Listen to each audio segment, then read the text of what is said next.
Anytime you're talking about cutting and reducing, it's always going to hurt the black community even worse.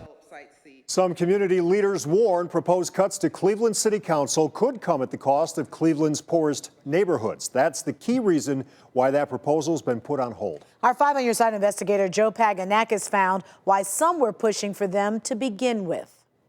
Well, News 5 confirming that the paperwork officially stopping the ballot issues to reduce the number of Cleveland City Council members and their pay will be filed right here at the Cuyahoga County Board of Elections on Friday. But really, the effort to examine city council efficiency is just getting started.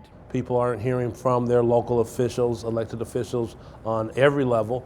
So you have some just voter anguish and anger. Pastor Aaron Phillips with the Cleveland Clergy Coalition agrees Cleveland City Council is not getting the job done when it comes to addressing high crime, badly needed community development, and chronic housing issues in African American neighborhoods. When you talk about reducing our power base and power structure, that only is going to make things worse for us. But Phillips and pastors at nearly 100 area churches believe the Clevelanders' first proposal to reduce the number of council members from 17 to 9, leaving just 3 council members on the east side, would be a disastrous reduction in representation in those neighborhoods. That's why the coalition worked to have the proposal removed from the March primary ballot. One of the chief reasons that we got engaged and said, let's come to a meeting of the minds, because the last thing we need in the 2020 primary election is a race war in our community. And the Cleveland Clergy Coalition is now in talks with Cleveland State University to assist with a study on city council efficiency. That council size isn't the only potential issue, that maybe its wards need to be reorganized.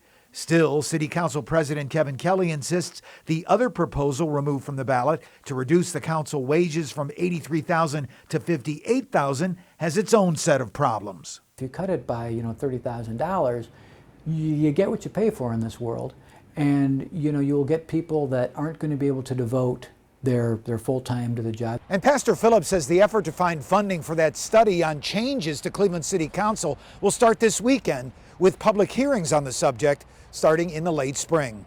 Reporting here in Cleveland, I'm 5 on Your Side investigator Joe Paganakis.